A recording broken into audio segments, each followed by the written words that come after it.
Bonjour, docteur Catherine Solano. Bonjour Caroline. On vous retrouve pour parler d'amour et surtout essayer de nous expliquer comment rester amoureux.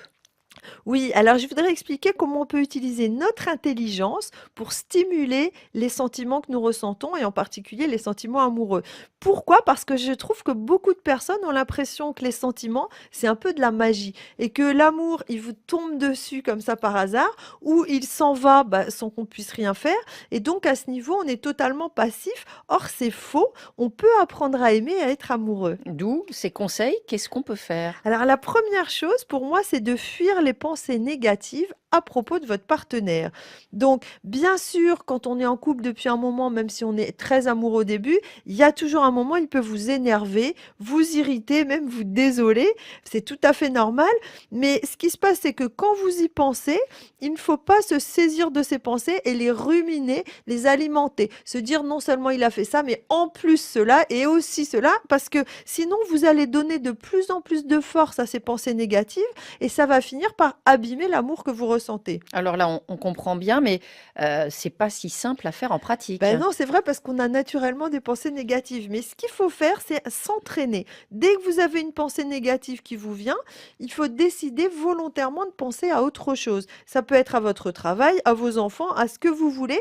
Et quand on a beaucoup de mal, quand on est dans une phase très négative par rapport à son conjoint, quand on a une pensée négative, on peut même se dire: «J'arrête et je chante une petite chanson dans ma tête». Alors, est-ce que ça risque pas de revenir à vitesse grand V? Oui, alors vous avez raison, au début, ça revient à vitesse grand V. Mais ce qui se passe, c'est que plus on pratique cet exercice et moins les pensées négatives vont venir. Parce qu'en détournant ces pensées, on désactive les circuits mentaux et petit à petit, ils vont s'activer de moins en moins souvent. Et donc, plus on détourne nos pensées négatives, plus c'est facile. Alors là, on parle quand on a un partenaire agréable, Mhm. peut-être de temps en temps un petit peu embêtant, mais agréable. Mais alors, par contre, quand on vit avec quelqu'un de très désagréable, voire carrément d'horrible, voire même quand il y a des violences, des insultes, Mhm. difficile de penser à autre chose. Et puis peut-être même qu'il ne faut carrément pas penser à autre Oui, chose. oui, vous avez raison. Moi, je parle de cultiver l'amour. Quand on se dit on s'aime, ces temps-ci, c'est un petit peu difficile. Peut-être qu'il faut essayer de résoudre cette crise. Mais je ne parle pas de supporter un partenaire qui ne vous respecte pas, parce que là, c'est très différent. Quand on sent qu'il y a quelque chose qu'on n'est pas respecté, tout simplement, ben, il ne faut pas essayer de supporter ce qui est insupportable. Et d'autres conseils alors pour cultiver l'amour avec quelqu'un qui en vaut la peine. Voilà, avec quelqu'un qui en vaut la peine, le deuxième aspect, c'est qu'il faut stimuler les pensées positives.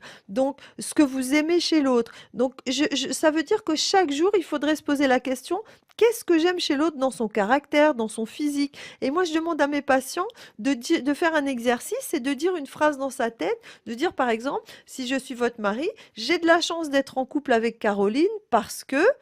Et je finis la phrase. Et je peux faire 50 phrases comme ça Des parce que milliers. des milliers même, voilà. Exactement, voilà, parce que vous en valez la peine.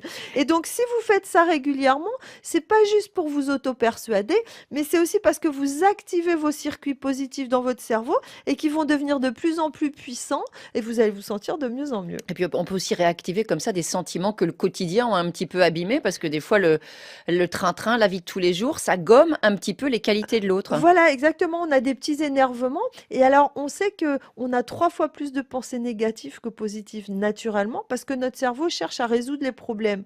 Donc si on cherche que et s'il cherche tout le temps les problèmes vis-à-vis de votre partenaire, bah, il en trouve. Et donc ça, ce dont je parle, ce sont des méthodes qui font partie des TCC, les thérapies comportementales et cognitives.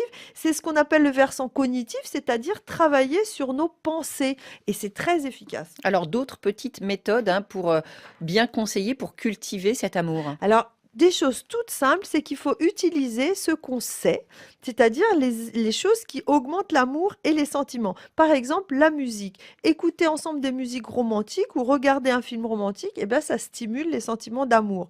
Et le sens de l'audition, c'est très important en amour. Donc, faire des compliments, c'est-à-dire ne pas garder pour soi les pensées positives qu'on a, mais les exprimer, ça aide à augmenter l'amour aussi. Et puis, ça active vos circuits positifs.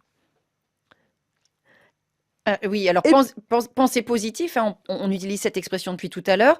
Est-ce que vous avez encore un dernier conseil peut-être à ajouter pour, les couples qui nous écoutent? alors le dernier conseil très important, c'est d'activer les souvenirs. C'est-à-dire de regarder des photos de quand on s'est connus, de dire: «Tu te rappelles quand on s'est rencontrés ou quand on a dansé la première fois?» et cetera, et ça fait remonter les émotions du début et ça, c'est très activateur d'amour, je dirais. Merci beaucoup docteur Catherine Solano. Je rappelle que vous êtes sexologue.